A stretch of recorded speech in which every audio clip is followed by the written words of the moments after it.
So at the end of the day, how much is just choosing to buy less the only real solution? In one of my courses, I learned about this group called the Use Less group. And they're a group of researchers and scientists based out in Cambridge. And they have a philosophy that there's two main solutions to tackle the climate crisis. One is to create technologies that promote clean energy. And the second is to reduce our need for clean energy. And they say that the first solution should actually be the supplementary solution to the second one, which is just using less. What about more is more if everything is sustainable?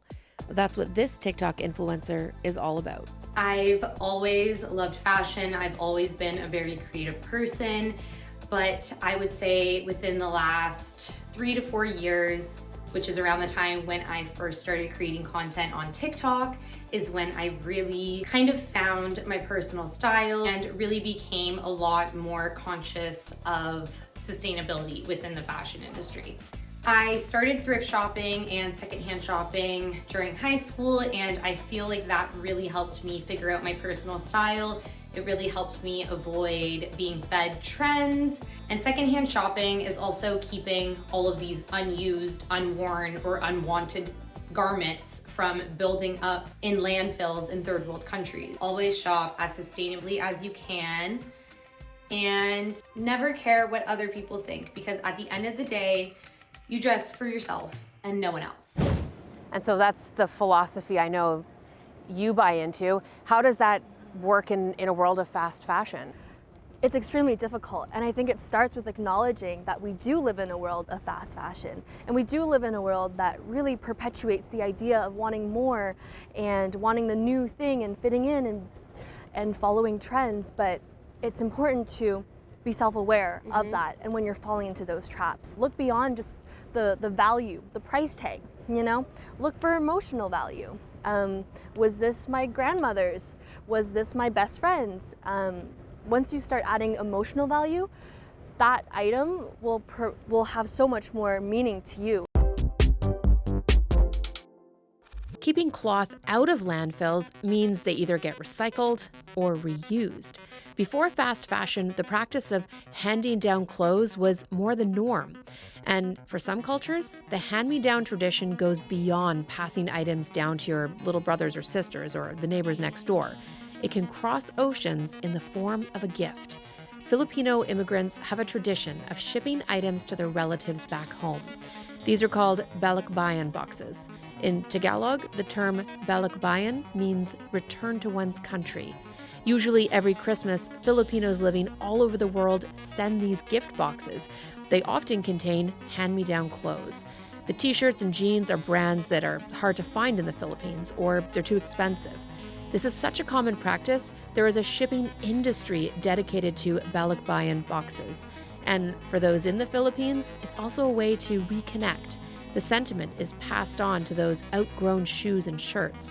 Their loved ones are halfway around the world, but wearing the hand-me-down sweater from a cousin or uncle. Recycling and reusing also means love. A bit of a confession. I like to think of myself as a sustainable maximalist. Everything I buy is thrifted, but I buy a lot. I get a lot of enjoyment out of fashion. Can you not necessarily make me feel less guilty, but is there a place for that term that I may have just made up? There are other ways that we can express ourselves through ways that might not look like consuming and buying things and purchasing and compiling. Rain, I think you've inspired me, and I'm going to really remember that word compiling next time I'm thrifting.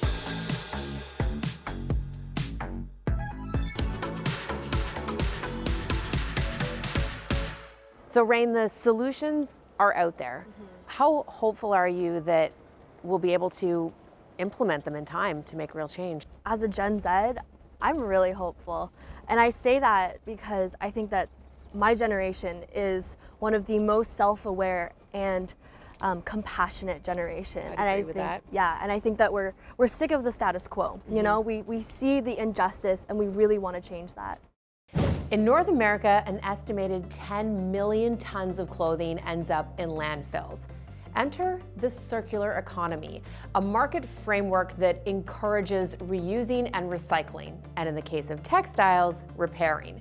To reduce the carbon footprint of the fashion industry, it could be a matter of making your clothes last longer.